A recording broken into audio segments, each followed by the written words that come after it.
आपण बनवूया एकदम मसालेदार असा चिकन किमा. ते एकदम झटपट रेसिपीला सुरुवात करू. नमस्कार सर्वांना. तर चला रे, चिकन किमा बनवण्यासाठी सर्वात पहिले कढई मांडली गॅसवर. त्याच्यात 2 मोठे चमचे तेल टाकायचे. कढीपत्ता टाकला, त्यानंतर अद्रक आणि लसूण असं ठेचून घेतलेला तो टाकायचा आहे. त्यानंतर बघा मी 2 मोठे कांदे होते ते बारीक चिरून घेतलेत आणि कांदा आपल्याला गुलाबी रंग होईपर्यंत छान फ्राय करून घ्यायचं आहे. त्यानंतर आपण याच्यामध्ये 2 टमाटे बारीक चॉप करून घेतले ते पण टाकायचे.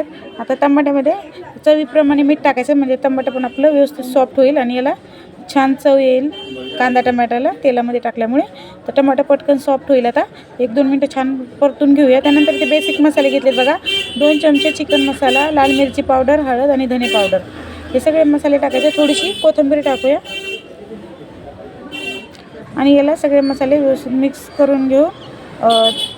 हे बघा 1-2 मिनटं छान परतून घ्यायचे.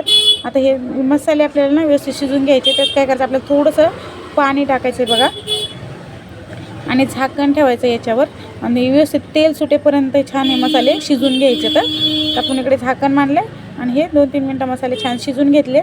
तर मसाल्याला बघा 2-3 मिनटानंतर छान तेल सुटले.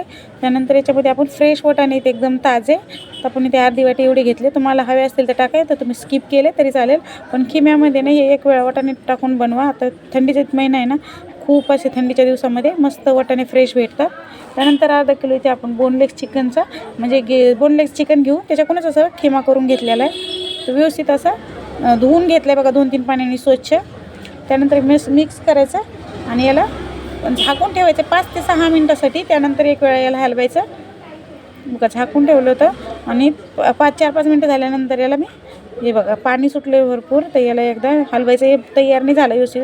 अंड्याची बुर्जी कशी बनवतात असे गाठी होतात ना, ते हे फोडून घ्यायचे पूर्णपणे आणि याला झाकून अजून 2-4 मिनटासाठी ठेवायचे बघा. तर अजून झाकून आपण 2-3 मिनटं ठेवलं होतं. तयार झाला आपला एकदम झणझणीत असा हा चिकनचा किमा. गॅस बंद करूया, वरून कोथिंबीर टाकूया. तर तुम्हाला कसं वाटलं माझी ही चिकन किम्याची रेसिपी? व्हिडिओ आवडला असेल तर लाईक करा, शेअर करा. धन्यवाद. भेटूया नेक्स्ट व्हिडिओमध्ये. तोपर्यंत बाय बाय.